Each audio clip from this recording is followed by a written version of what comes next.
बिस्मिल्लाहिर्रहमानिर्रहीम। आज Islamabad high court के अंदर जस्टिस मोहसिन अख्तर कियानी साहब ने एक फ़ैसला दिया और ये फ़ैसला इसको जिस कदर सराहा जाए उतना ही कम है। उस फ़ैसले के अंदर उन्होंने जो पाकिस्तान मेडिकल कमीशन की कौंसल है उसके जो मेंबरान की तकर्री थी, जिसमें प्रेसिडेंट डॉक्टर अरशद तकी, वाइस प्रेसिडेंट अली रज़ा और पूरी जो उनकी कौंसल थी, उन्होंने उनकी उस तकर्री को ख़िलाफ़ कानून करार देते हुए ख़त्म कर दिया। और जब तक नई तकर्रियाँ नहीं होती, उन्होंने गवर्नमेंट को कहा कि आप इसके मामलात और इसके अफेयर्स को चलाएं। हम अदालत आलिया के इस फ़ैसले को सराहते हैं। यकीनन इस फ़ैसले से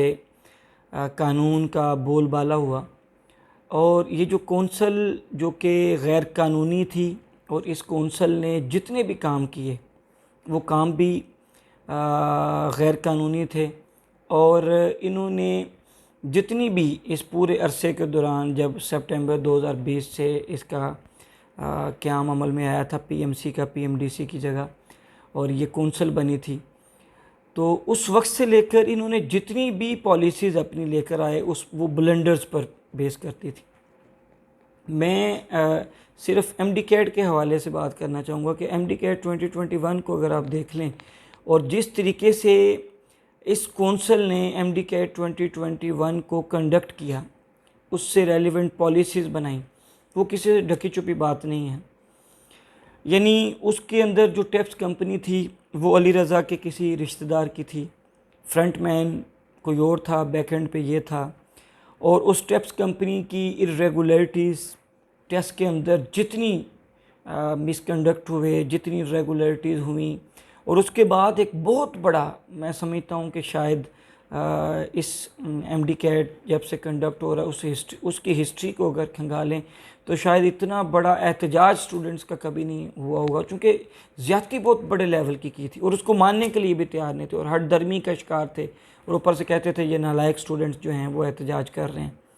तो इतना बड़ा जो तारीख़ का एहतजाज भी हुआ, इसके बावजूद ये लोग जो है टस से मस न हुए,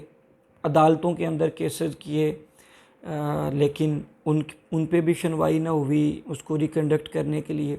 अच्छा, जब वो हो गया, टेस्ट हो गया, उसके बाद एडमिशन का प्रोसेस हुआ, उसमें भी आए रोज़ नई से नई पॉलिसीज़, जिससे जो स्टूडेंट्स थे वो बेचारे ज़हनी मरीज़ बन गए।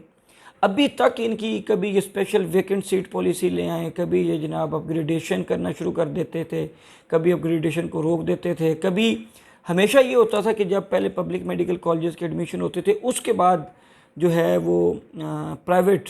मेडिकल कॉलेजेस के एडमिशन शुरू होते थे। इन्होंने क्या किया जी कि दिसंबर के अंदर ही मेडिकल कॉलेजेस के अंदर एडमिशन शुरू कर दिए। क्यों? अब इसका जवाब तो जनाब इनसे इंशाल्लाह ताला लेने वाले लेंगे कि वो जो पीएमसी ने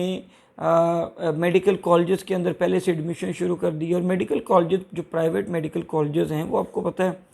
कितनी भारी भरकम उनकी फीसेस होती हैं, हर घर का बच्चा वो पे ही नहीं कर सकता।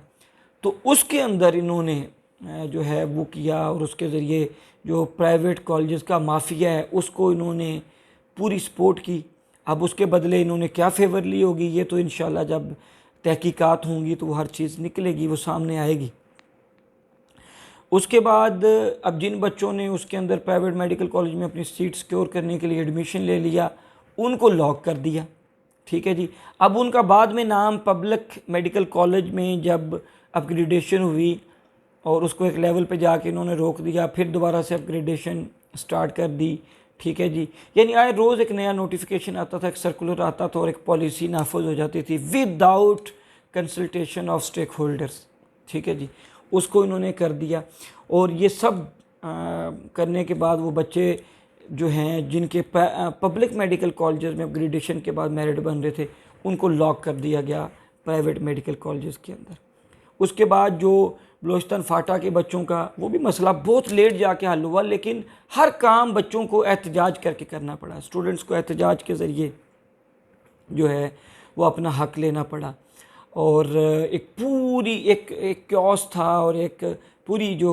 MD-CAT की कम्युनिटी है और मेडिकल कम्युनिटी है उनके अंदर एक तजब्जुब था, एक अफरा तफरी का समा था कि आगे पता नहीं कौन सी पॉलिसी आ जाएगी, और कोई ऐसी पॉलिसी उसका ना सर ना पाँव, और फिर क्या करते थे, कभी पॉलिसी दे देते थे, कभी उसी पॉलिसी को अलल ऐलान ख़त्म कर देते थे। ठीक है, इसके ज़रिए इन्होंने एक पूरा एक फेज़ गुजरा जिसमें बच्चे ज़हनी मरीज़ बने।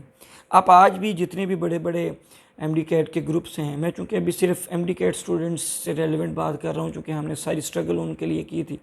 जितने बड़े ग्रुप्स हैं बने हुए फेसबुक पर, व्हाट्सएप पर, आप इसके बारे में पोल करवा लें कि इनसे कितने लोग खुश थे, वो आपको पता चल जाएगा, दूध का दूध और पानी का पानी हो जाएगा। बहरहाल इन्होंने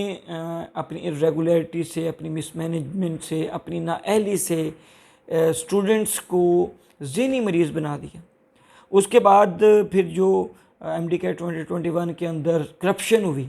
टैप्स कंपनी के थ्रू, वो तो अभी उसकी स्टोरी खुलेगी, और इंशाल्लाह ये डॉक्टर अरशद तकी और ये ख़ास तौर पर जो अली रज़ा था वाइस प्रेसिडेंट, ये और इनकी पूरी कौंसल इंशाल्लाह ताला इनको वो जो पैसा है, जो पब्लिक मनी, और ये कहते थे जनाब ये हमारे फंड्स हैं, पेपर रूल की खिलाफ वर्जियाँ की, मनमानियाँ की, उनकी बेस पर इन्होंने ये जनाब पूरा करप्शन का बाज़ार गर्म किए रखा, जिसको आज अदालत ने ख़त्म किया है। मैं इसके ऊपर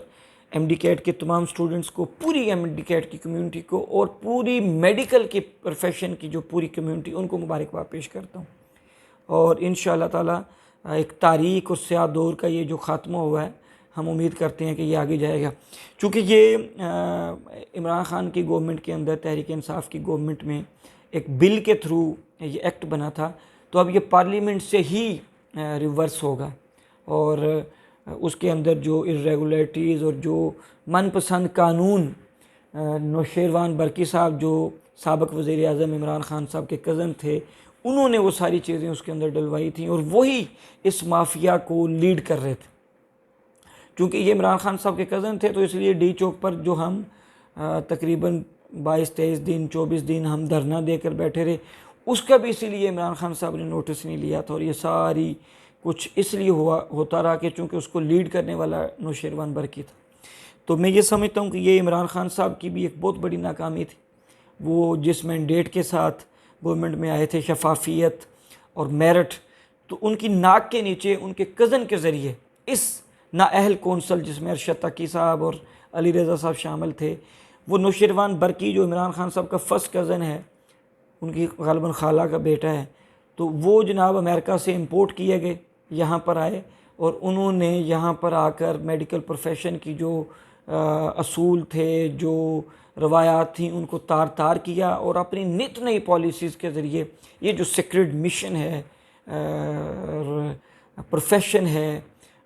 मेडिकल का, इसको तबाह करने की उन्होंने हद्दुल मक़दूर जो है वो कोशिश की। तो ये एक अलग बात है कि वो लोग जो शफाफियत का नारा लगा कर आए थे, और वो लोग जो मेरिट की बात करने वाले थे, उन्होंने मेरिट का कत्लेआम किया, उन्होंने शफाफियत को ख़त्म कर दिया,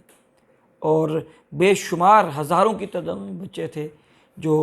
एडमिशन हो सकता था उनका मेडिकल कॉलेजेस के अंदर, लेकिन वो एडमिशन इनकी गलत नाक़िस पॉलिसीज़ की वजह से नहीं ले सके। इसी PMC के दौर में पहली मरतबा ऐसा हुआ कि मेडिकल कॉलेजेस की सीटें खाली रहना शुरू हो गई, और ये पहला प्रोफेशन होता है FSC के बाद जो मेडिकल में बच्चे आते हैं, प्री मेडिकल करते हैं, कि हर बच्चा जो है वो डॉक्टर बनना चाहता है। इनसे तंग आकर मैं बेशुमार बच्चों को जानता हूँ कि उन्होंने कहा जी कि हमने मेडिकल का प्रोफेशन ही छोड़ दिया,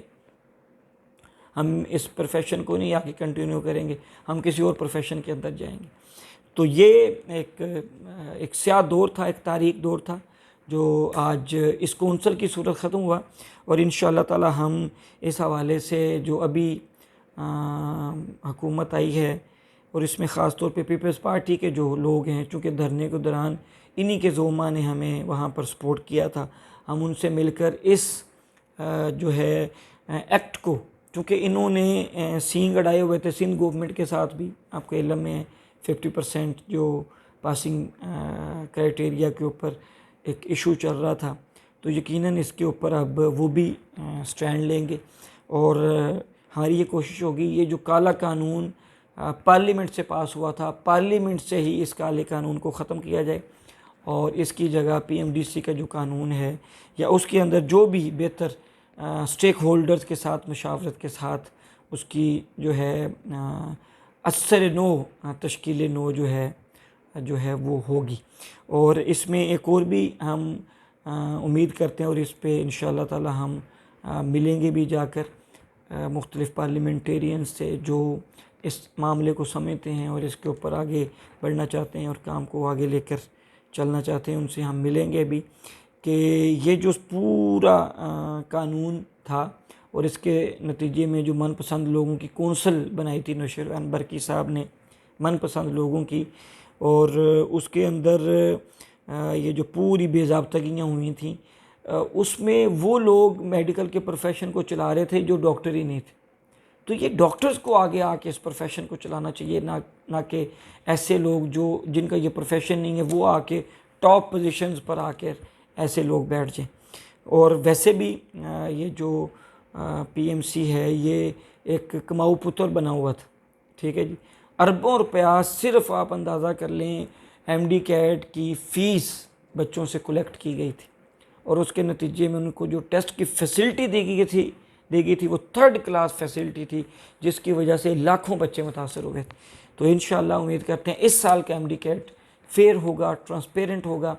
और वो जो डिमांड है कि उसको प्रोविंशियल लेवल पर कंडक्ट किया जाए, इंशाअल्लाह उस तरह से ये कंडक्ट होगा। इसके हवाले से हम अपना भरपूर किरदार अदा करेंगे। मैं बारे दीगर आप सबको मुबारकबाद पेश करता हूँ कि ये स्या दौर जो है इस कौंसल का, जिसमें ये कौंसल अरशद तकी, अली रज़ा ये लोग मौजूद थे, ये कौंसल का तारीख दौर इसका इख्तिताम हुआ और हम उम्मीद करते हैं कि इंशाअल्लाह जो आगे कौंसल बनेगी और आगे जो पार्लियामेंट से कानून साजी होगी उससे मेडिकल के प्रोफेशन को इंशाअल्लाह तक़वियत मिलेगी और फ़ायदा होगा। अल्लाह और उसका रसूल हम सब के हामी नासिर हों। शुक्रिया।